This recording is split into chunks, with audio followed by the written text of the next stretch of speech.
Salut, dans cette vidéo je vais te donner 3 conseils pour t'aider à avancer de façon sereine malgré la société qui nous entoure qui est complètement folle.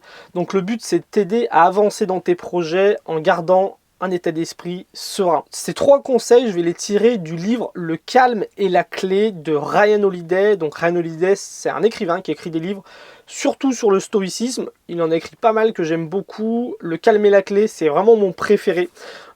C'est un livre que je te recommande. D'ailleurs, il est disponible sur l'application Nextory. C'est une application que j'utilise en ce moment. Je suis en train de tailler la vigne dans le Beaujolais. Et quand tu passes 6 heures par jour à tailler la vigne, crois-moi que tes écouteurs et puis les podcasts, les livres audio, les conférences, c'est ton meilleur ami pour passer la journée. Donc Nextory, tu as un lien dans la description de la vidéo pour avoir un accès gratuit de 45 jours. Donc tu vas pouvoir aller potentiellement écouter le livre de Ryan Holiday, Le calme et la clé, gratuitement. C'est une application dans laquelle tu vas pouvoir retrouver des livres audio, des livres écrits, des podcasts, de la BD, de la presse. Tout ce qui est écrit, tu peux le consulter en illimité il me semble. Et puis sinon pour tout ce qui est livre audio, bah, tu as 20 heures d'écoute si tu as un forfait à 9 € par mois. Je trouve ça intéressant parce qu'au lieu de payer un livre des fois sur d'autres applications qui va te coûter 9 €, là tu as 20 heures d'écoute, donc tu peux potentiellement écouter 3 livres qui durent 6 heures par exemple. Et puis ce qu'il y a de bien, si le début du livre tu dis en fait c'était pas un livre que j'avais envie d'écouter, tu peux passer au suivant, alors que sur une autre application où tu l'auras acheté, voilà, le livre te plaît pas, tant pis. Donc va tester l'application Nextory, c'est une application que j'aime beaucoup utiliser, qui est vraiment top. Il y a plein de livres intéressants dessus, et voilà, comme je t'ai dit, je t'ai mis un lien dans la description de la vidéo pour que tu aies un accès gratuit de 45 jours. Tu peux déjà écouter pas mal de livres, tu le verras d'ailleurs, je t'ai proposé un petit top 3. Donc le but de cette vidéo, c'est de partager 3 conseils, des choses que j'essaye moi d'appliquer au quotidien et qui m'ont vraiment permis d'avancer dans mes projets tout en restant focus et en étant serein. En fait, on vit dans une société dans laquelle on passe beaucoup de temps derrière nos écrans à suivre l'actualité, à suivre les réseaux sociaux, à aller sur des plateformes de divertissement. Et le problème de ça, c'est que ça corrompt notre esprit. T'as déjà sûrement regardé la série Narcos avec Pablo Escobar dedans qui arrive à corrompre tout le monde avec la même technique. Sa technique c'est Plata au plomo. Plata au plomo, donc l'argent ou le plomb, le désir d'avoir de l'argent ou la peur de mourir. Et aujourd'hui, à travers les médias, à travers les réseaux sociaux, à travers les plateformes de divertissement, ça nous crée cette même peur et ce même désir. Si tu regardes un petit peu les informations au quotidien, tu es toujours confronté à la guerre, aux faits divers, au chômage, à la crise, aux problèmes climatiques. Tout ça te crée un sentiment de peur. Ce sentiment de peur, tu vas l'évacuer en allant regarder du divertissement, en allant regarder les réseaux sociaux. Et les réseaux sociaux, comment ils fonctionnent ? Voilà, avec le divertissement, on nous gave de publicité et c'est cette publicité-là qui va créer le désir. La peur et le désir, c'est deux choses qui s'alimentent, c'est un espèce de cercle vicieux, et le fait d'aller tout le temps regarder les réseaux sociaux, l'actualité, se divertir, on est tout le temps confronté à ça. Et dans le sens où ça va te corrompre, c'est que ça va te faire accepter ton sort.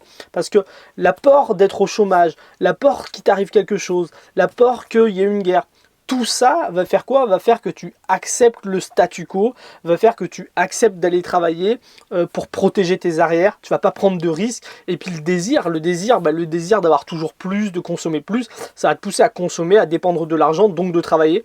Donc tu vois très bien que la peur et le désir créés par les réseaux sociaux, les médias, par le divertissement, ça te pousse à accepter le statu quo et à rester dans ce mode de vie de travailler, consommer, que nous, les affranchis, on essaye de fuir. Et ce que je voudrais te donner là, c'est 3 conseils qui vont te permettre d'arrêter de passer trop de temps sur les réseaux sociaux, à regarder de l'actualité ou à te divertir. Le premier conseil que je voudrais te donner, c'est tout simplement de remplacer ça par quelque chose de plus bénéfice. Moi, je dis souvent que désobéir, ça commence par arrêter d'écouter. Et si tu veux désobéir, il faut commencer par arrêter d'écouter les réseaux sociaux, les médias, et arrêter de te divertir. Et moi, la meilleure chose que j'ai trouvée pour ça, c'est quoi ? C'est de les remplacer. De remplacer ce temps que je passais devant les écrans à faire des choses complètement inutiles et qui me corrompent. Les remplacer par des choses beaucoup plus bénéfiques. Et c'est comment tu peux faire ça? Bah, tu peux le faire en commençant par analyser quelles sont tes habitudes. Est-ce que tu prends le téléphone le matin quand tu te réveilles? Est-ce que tu regardes des choses quand tu petit-déj? Est-ce que tu écoutes des choses ou tu regardes des choses en allant au boulot? Une fois que tu es au travail, est-ce que tu passes du temps sur les réseaux sociaux, à midi, le soir? Quel temps tu consacres à ton écran? Et ensuite, une fois que tu as fait ça, tu vas essayer de trouver un petit peu comment tu peux remplacer ce temps d'écran par quelque chose de plus bénéfique. Ça veut dire quoi, quelque chose de plus bénéfique? Au lieu de te divertir, tu peux essayer de te cultiver. Se cultiver, ça paraît tout bête comme ça, mais au lieu de regarder un film le soir de divertissement, hein, une série Netflix un peu voilà, on regarde tous ces trucs qui sont vachement faits pour nous captiver, nous rendre addictifs et nous faire regarder comme ça pour qu'on nous prenne du temps de cerveau, tu peux commencer à plutôt regarder des films d'auteur, des films de documentaires, tu peux lire un livre. Au lieu d'aller sur les réseaux sociaux, tu peux par exemple aller sur l'application Nextory et écouter un livre audio, lire un livre. Voilà, tu peux t'intéresser à l'art, à toutes ces choses qui, au lieu de niveau mental, te faire régresser, toutes ces choses qui vont améliorer ton niveau mental, si je peux le dire comme ça. Ça peut paraître bizarre dit comme ça, parce qu'on est tellement habitué à regarder du contenu, voilà, des informations. On est tellement habitué à regarder du contenu court et divertissement qui est complètement abrutissant. On est tellement habitué à un certain cinéma divertissant qu'on se dit que l'art, la littérature, le cinéma d'auteur, les livres de philosophie, on se dit que c'est pas fait pour nous. Sauf que crois-moi, si tu remplaces ta façon de consommer du contenu par une autre façon de consommer du contenu, tu vas voir que en fait, tes faits, ton cerveau va adorer ça. Il va adorer l'art, il va adorer la littérature, il va adorer apprendre des choses et ça va complètement remplacer ce que tu pouvais consommer avant. Moi, c'est quelque chose que j'essaye de faire depuis des mois. C'est pas facile, mais petit à petit, j'ai mis de côté le divertissement, j'ai mis de côté l'actualité et j'arrive à regarder, consulter du contenu qui est beaucoup plus, voilà, qui est bien meilleur pour ma santé mentale et qui me coupe de ce côté désir et peur. La deuxième chose que tu peux faire, c'est un conseil que donne Ryan Holiday dans son livre, c'est de te trouver un hobby. Alors un hobby, c'est quoi? Un hobby, c'est une activité qui va te demander un effort mental, un effort physique, un effort créatif, un effort artistique. Le but, là, encore une fois, c'est au lieu de passer du temps à faire des choses pour lesquelles on est complètement addict et qui ne sont pas bonnes pour toi, tu vas passer du temps à faire quelque chose qui va te déconnecter des réseaux, qui va te reconnecter à toi, te reconnecter un petit peu à ce qui t'entoure. Donc ça peut être la marche à pied, la randonnée, le camping, la pêche, la cueillette des champignons, la lecture, voilà, te passionner peut-être, devenir cinéphile, je sais pas, faire du crochet, faire du macramé, restaurer des couteaux, je sais pas, une activité qui va être manuel, mental ou physique, ça peut être un sport aussi, mais qui va te demander, voilà, un effort mental, un effort physique, qui va te demander d'évoluer, tu vas aimer évoluer là-dedans. Le but, encore une fois, de ça, c'est vraiment de remplacer des mauvaises habitudes par une bonne habitude. Autre chose que tu peux faire, que Ryan Holiday conseille dans son livre, c'est de devenir un héros. Je voudrais te donner la citation. C'est dans l'un des derniers chapitres, deviens un héros ou sois courageux. La citation c'est « Mes héros sont ceux qui remarquent un besoin dans le monde et qui tentent d'y répondre ». C'est une citation de Fred Roberts. En fait, le fait de déconnecter d'une actualité, par exemple, ça ne veut pas dire que voilà, tu te déconnectes tout et tu fais comme si tout allait bien dans le monde.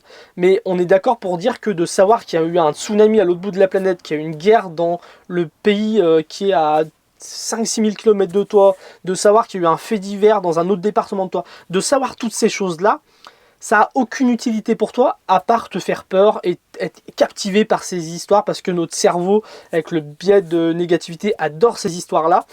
À part te captiver ton attention, te faire peur et te pousser à ne pas agir parce qu'en fin de compte, quand il se passe ce genre de choses à l'autre bout de la planète, toi tu peux rien faire. Et bien c'est plutôt se focaliser sur ce que tu peux faire.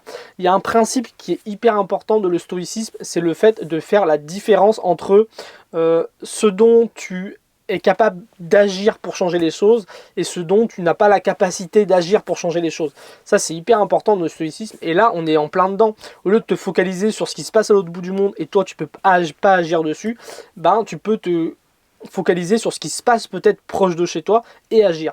Et du coup, dans son livre, il nous encourage à agir pour pour régler des problèmes proches de chez nous. Donc tu peux peut-être regarder s'il y a des associations proches de chez toi pour faire des aides sociales, pour aider ceux qui sont en détresse, pour changer des choses. Tu peux peut-être, je sais pas, sortir de chez toi, aller nettoyer la nature. Tu peux même toi aussi créer une association ou créer un collectif pour changer les choses autour de toi et te mettre dans un état d'esprit où, au lieu de te focaliser sur les problèmes du monde, tu te focalises sur les problèmes qui sont proches de chez toi et dans lesquels tu vas pouvoir agir. Voici 3 conseils que je t'encourage à essayer de pratiquer.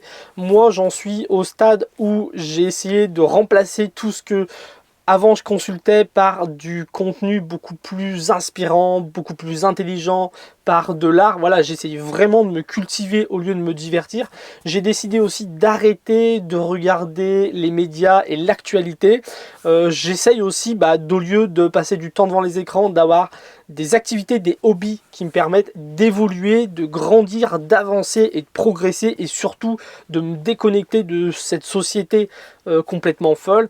Et puis, moi je vis en fourgon aménagé, donc c'est pas facile forcément de faire partie d'une association et tout, mais c'est quelque chose que j'aimerais faire plus tard. En tout cas, je t'encourage à les faire. Je t'encourage aussi à aller écouter le livre de Ryan Holiday, Le calme et la clé. C'est un livre dans lequel tu trouveras plein de conseils pour t'aider à retrouver le calme, à avoir un mode de vie plus serein, à te déconnecter de tout ce qui est négatif et à te reconnecter sur des choses beaucoup plus positives, te déconnecter de la société négative, te reconnecter à toi, te reconnecter au monde. C'est vraiment un livre qui peut t'aider. Je t'ai mis le lien dans la description de la vidéo pour aller voir l'application Nextory. Je te dis à très bientôt pour la prochaine vidéo. Et si ça t'intéresse, j'ai sorti il n'y a pas longtemps une vidéo où je te donnais un autre conseil de stoïcisme. Donc va la voir. Je te dis à très bientôt. Salut.